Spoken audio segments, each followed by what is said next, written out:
আজমেরপুর নামের একটা গ্রাম ছিল, যেখানে কোনো বাড়িতে বিদ্যুৎ ছিল না। লোকেরা বিনা বিদ্যুতেই নিজের জীবন যাপন করছিল। সেই গ্রামেই সুমিত নামের একটা সৎ আর পরিশ্রমী ব্যক্তি নিজের বউ নীলমের সাথে থাকত। সে ঘর চালানোর জন্য মটরের চাষ করত।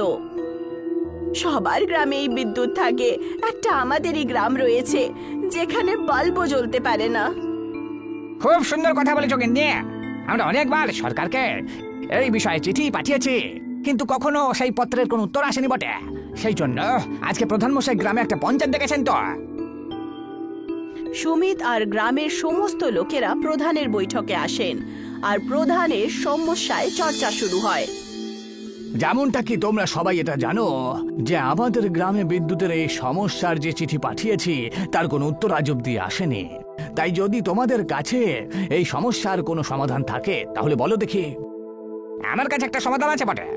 আমার মনে করে যে আমাদের সবাইকে সামান্য সামান্য পয়সা জোগাড় করে নিজেদের একটা বিদ্যুতের টাওয়ার বসিয়ে ফেলিয়ে। তুমি একদম ঠিক বলেছ, আমিও এই ব্যাপারেই তো ভাবছিলাম বটে। আমি আজকেই গিয়ে ঠিকাদার বাবুর সাথে কথা বলছি। প্রধান সুমিতকে নিয়ে ঠিকাদারের কাছে চলে যান। ঠিকাদার বাবু, যেমনটা আপনি জানেন যে আমাদের গ্রামে বিদ্যুতের সমস্যাটা খুবই রয়েছে বটে, সেই জন্য আমরা আপনার কাছে এসেছি বটে। এতে আমি আপনাদের কি হেল্প করতে পারি? আমরা চাই যে আপনি গ্রামে বিদ্যুতের সুবিধার জন্য একটা বিদ্যুতের তার গ্রামে বসান।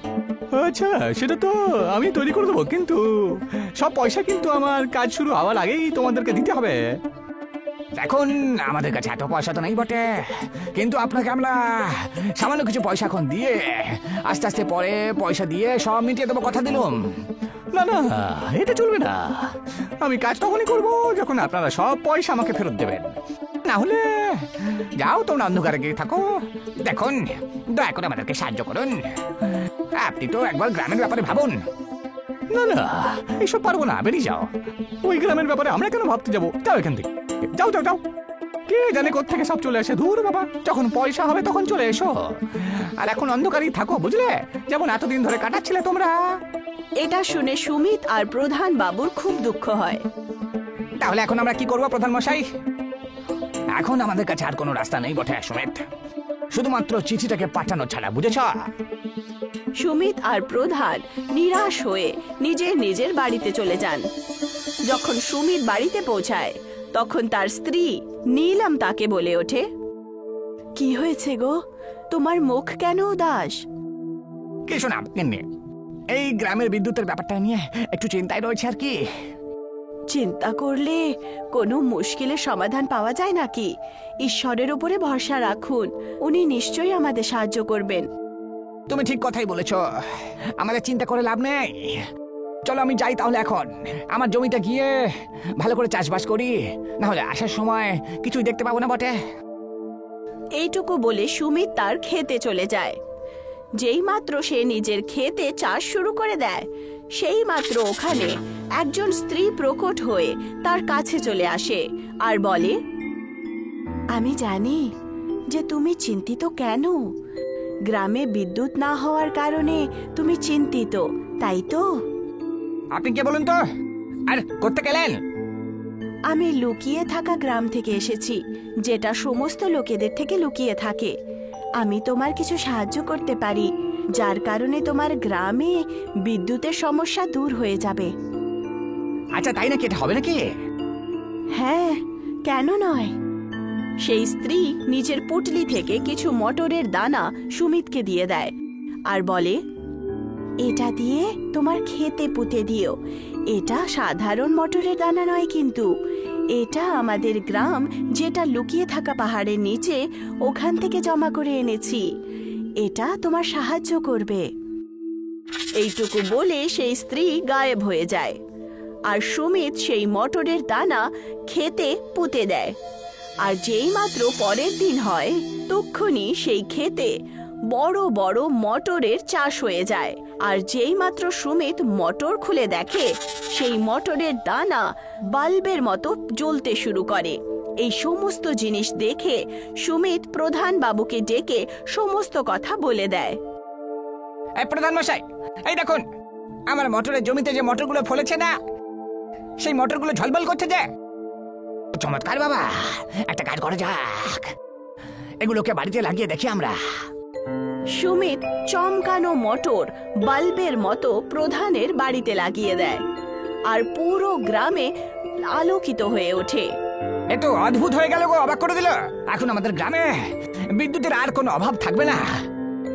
আর সেই মোটরের সাহায্যে সুমিত পুরো গ্রামে বিদ্যুৎ নিয়ে আসে। আর এই কথাটা ঠিকাদার একদম পছন্দ করে না। তারপর একদিন ঠিকাদার গ্রামের একজন ব্যক্তি দুষ্যন্তকে ডেকে তাকে জিজ্ঞাসা করেন, বাবা কি কাণ্ড, তোমার গ্রামে তো দেখছি এরকম বিদ্যুতের মোটর কোত্থেকে চলে এলো? হ্যাঁ, কে বিক্রি করছে? ওর জমিতে যে মটরগুলো ফলেছে না, ওগুলো সব ডুমের মতন ঝলমল করে, বুঝতে পেরেছ? সেরকম মটর আর কি। আর সারা গ্রামে নিজের জমি থেকে এই মটরগুলো বিক্রি করে বেশ ভালোই পয়সা রোজগার করছে, বুঝেছ? আর তার উপর অন্য গ্রামেও তো এই মটরের বিদ্যুৎ বিক্রি করে গো। এটা শুনে ঠিকাদার সুমিতের সাথে দেখা করতে গ্রামে যায়। ওখানে সুমিত ওনাকে দেখতে পায়। এই যে ঠিকাদার বাবু, আপনি এখানে কি ব্যাপার? আমি তোমার মোটরের ব্যাপারে ব্যবসার কথা শুনলাম আর কি, সেই জন্য তোমার সাথে দেখা করতে এলাম গো। আগে বলুন না, কি বলতে চান বলুন। আমি তো ভাবছিলাম যে তোমার সাথে একটু থাকতে চাই আর কি। তুমি আমার সাথে হাত মিলিয়ে নাও ভাই, আমরা দুজন মিলে খুব ভালো ব্যবসা করব। তোমার মোটর আর আমার বুদ্ধি আর অভিজ্ঞতা যখন একসাথে হবে না, তখন আমরা দুজন মিলে অনেক পয়সা রোজগার করবো গো। ধন্যবাদ, কিন্তু আপনার সাথে মোটরের ব্যবসা করবো না আমি। ওই মোটরের বিদ্যুৎ আমি কম দামে বিক্রি করি তো, যাতে সবার গ্রামে বিদ্যুতের আলো থাকতে পারে আর কি, বুঝলেন তো? যদি তোমার সাথে আমি হাত মেলাই তাহলে তুমি বেশি পয়সা দিয়ে বিক্রি করবে মোটরগুলোকে। তাহলে একটা কাজ করো না, তোমার জমিটা আমাকে দিয়ে দাও, আমি তোমাকে এত পয়সা দেবো যা দিয়ে তুমি কখনো এত পয়সা রোজগার করতে পারবে না গো। দরকার নেই, দরকার নেই, আমি আমার জমি কাউকে বিক্রি করবো না, বুঝেছ? এটা শুনে ঠিকাদার রাগের চোটে বাড়িতে চলে যায়। কিছুদিন পরই প্রধান বাবু গ্রামবাসীদের সাথে সুমিতের ক্ষেতের কাছে পঞ্চায়েত বসান। এখন আমাদের গ্রামে বিদ্যুতের আর কোনো অভাব নেই বাবা। আমার আর গ্রামবাসীদের তরফ থেকে সুমিতকে অসংখ্য কোটি কোটি ধন্যবাদ, বুঝেছ? প্রধান মশাই, এইসবের কোনো দরকার নেই। আপনি শুধু শুধু আমাকে এত লজ্জা দিচ্ছেন, জানেন তো? এটা তো আমার কর্তব্য ছিল যে আমি গ্রামের সেবা করছি। ততক্ষণে কিছু গুন্ডা সুমিতের ক্ষেতে পৌঁছে যায়। এখন থেকে এই জমি ঠিকাদার বাবুর, তোমরা বেরিয়ে যাও এখান থেকে, আর যেন কখনো তোমাদের আশেপাশে না দেখি, ঠিক আছে? না না, এটা তোমরা কি বলছো? এটা কিন্তু একেবারে অন্যায়। এইসব যা তোমরা করছো না, এর ফল তোমাদেরকে ভোগ করতেই হবে। কিন্তু তুমি তো জানোই, তাই না? তোমরা সবাই এখান থেকে চুপচাপ চলে যাও, না হলে এক্ষুনি তোমাদের সবাইকে আমি একেবারে হাল্লা করব। না না, আমি সরে যাবো না। ঠিক আছে, যা তোমার ইচ্ছা হয় তুমি তাই করো। এইটুকু বলে দুজন গুন্ডা ক্ষেত নষ্ট করতে যেই মাত্র ক্ষেতের কাছে যায়, সেই মাত্র ওরা দুজন একটা ভয়ঙ্কর বিদ্যুতের শক খায়, যার কারণে ওরা ওখানেই পড়ে যায়। আর সেই স্ত্রী আবার প্রকট হন আর বলেন, এই মোটরের এটাই বিশেষত্ব যে যে কেউ এটাকে বাজে নজরে ছোঁয়, তখন এই মোটর তাদেরকে ভয়ঙ্কর বিদ্যুতের ঝটকা দেয়। এইটুকু বলে সেই স্ত্রী আবার উধাও হয়ে যায়। ঠিকাদার বাবুর কোন নজর এই জমির ওপরে ছিল, ও নিশ্চয়ই এরপরে আবার কিছু করার চেষ্টা করবে। চিন্তা করো না, আমরা আজকে এই গ্রামের দারোগার কাছে গিয়ে এই ব্যাপারে কমপ্লেন করব, ঠিক আছে? প্রধান আর সুমিত দুজনই দারোগার কাছে গিয়ে ঠিকাদারের নালিশ জানিয়ে দেয়। আপনারা চিন্তা করবেন না, এরপর যখন ওই ঠিকাদার গ্রামে আসবে তখন আমাকে ডেকে পাঠাবেন, তারপর দেখবো বেটা কি করে। আগে আপনাকে অসংখ্য ধন্যবাদ। এইটুকু বলে ওরা দুজন পুলিশ স্টেশন থেকে বাইরে বেরিয়ে আসে। আর অন্যদিকে দুষ্যন্ত গিয়ে ঠিকাদারকে গুন্ডাদের সাথে যেই ঘটনা হয়েছে সেটা বলে দেয়। এটা কি করে সম্ভব? এবারে এই জমিটাকে আমি পুরোপুরি একেবারে নষ্ট করে ছাড়বো। আগে বাবু, যেমন আপনি ওই গুন্ডাগুলোকে পাঠালেন না, ওই জমির কাছে ওরা যেই পৌঁছলো সঙ্গে সঙ্গে বিদ্যুতের বিশাল ঝটকা পেল ওরা। আমার তো মনে হয় না যে এই কাজটা তো সহজ হবে। হ্যাঁ, মনে হচ্ছে আমাকে এই কাজটা নিজেই করতে হবে, নিজের হাতে, বুঝলে? আপনি কি করতে চাইছেন বলুন তো মালিক? আজকে রাত্রে আমি বুলডোজার নিয়ে ওই জমিটাকে পুরোপুরি একেবারে চেপটে দেবো। না থাকবে জমি, আর না বিক্রি করতে পারবে ওই সুমুদ মোটরের বিদ্যুৎ। যেই মাত্র রাত্রি হয়, ঠিকাদার বুলডোজার চালিয়ে গ্রামে নিয়ে আসে। আর যেই মাত্র সে খেতে বুলডোজার চালানোর চেষ্টা করে, সে একটা জোরদার বিদ্যুতের ঝটকা খায় আর সে নিজের বুলডোজার থেকে নিচে পড়ে যায়। আর তক্ষুনি ওখানে প্রধান আর সুমিত গ্রামের দারোগার সাথে দাঁড়িয়ে থাকেন। কি হলো ঠিকাদার বাবু? আপনি তো যে জালটা পেতেছেন তাতে নিজেই জড়িয়ে পড়লেন যে।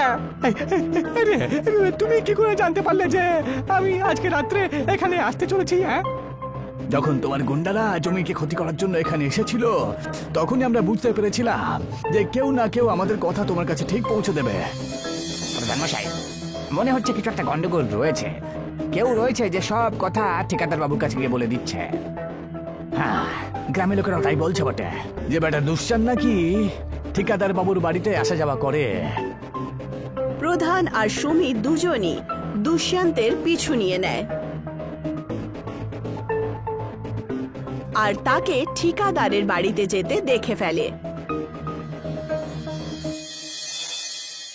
আর যেই মাত্র সে বাড়ি থেকে বাইরে আসে, সুমিত আর প্রধান বাবু দুষ্যন্তকে ধরে ফেলে। আর দুষ্যন্ত ঠিকাদারের সমস্ত চালাকি সুমিত আর প্রধানকে আগেই বলে দেয়। বুঝলেন ঠিকাদার বাবু, যে আমরা কি করে জানতে পারলাম? এবার জেলে আপনি মোটর চালান যান। ততক্ষণেই দারোগা নিজের ইন্সপেক্টরকে বলে ওঠেন। গ্রেপ্তার করে নাও এই ঠিকাদার বাবুকে। দারোগা ঠিকাদারকে গ্রেফতার করে নেন আর জেলে পুরে দেন।